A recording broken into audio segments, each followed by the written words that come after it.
Our conversation with candidates for town council continues. Here's Warren County Report's Roger Bianchini. If you approach an issue from a certain perspective and then you get information that contradicts your initial opinion, how do you react approaching a vote? I would review that. Sometimes we have an opinion about something, about an issue. And let's say what you've been known so far, let's say something else comes up that you're blindsided by. You have to take that in advisement. Because sometimes we get blindsided, which sometimes can happen. You know, you got to keep an open mind. Keep an open mind at all times. Because in life, I tell you, a lot of times, you know, I've been blindsided by that, and you think you got everything going, and somebody comes up, should have told you something earlier.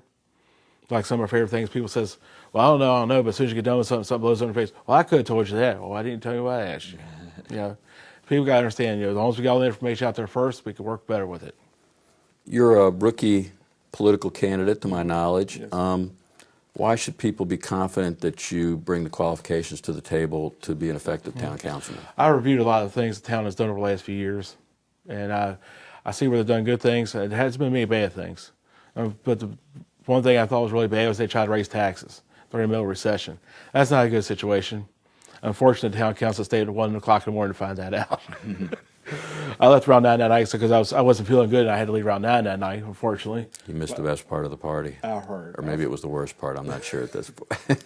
I think we were all a little glazed-eyed at that point. True. I think at that point, where the vote came in, I think some people probably say, it's over, you know, but I can understand why people wanted to be there. I understand people are very passionate. They want to keep their homes.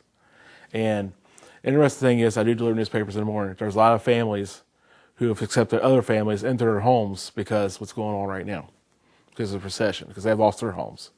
And I can understand why people want to try to keep those homes because they don't want to put two families out on the street. And I believe I'm very effective. And, you know, see, that's one of the things that I see in the mornings that people don't realize. And I like I said, I review a lot of things the government does. Excuse me. And I believe I can be very effective. I'm not really the rookie. I review a lot of things. And I'll tell you one thing, and I'll tell you one person likes to keep me in check. It's my father.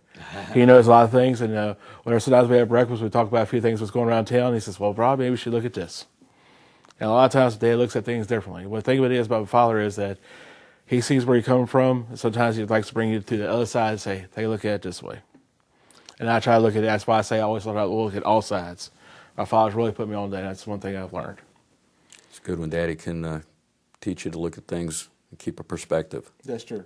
That's true.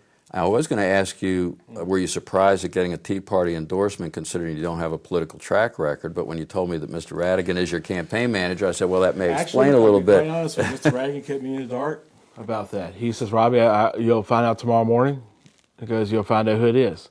And he didn't tell me about it. I had to read about it in the paper. Mr. Radigan likes to do that to me sometimes. He always likes to be the one who tries to keep you on. And I guess since you are in communications with him, he knows your attitude on taxes, and it corresponds with his or theirs, and so it wasn't maybe a bit of a surprise, but at least he was aware of your stance. I mean, when he endorsed, I think it was $10 he endorsed for mayor.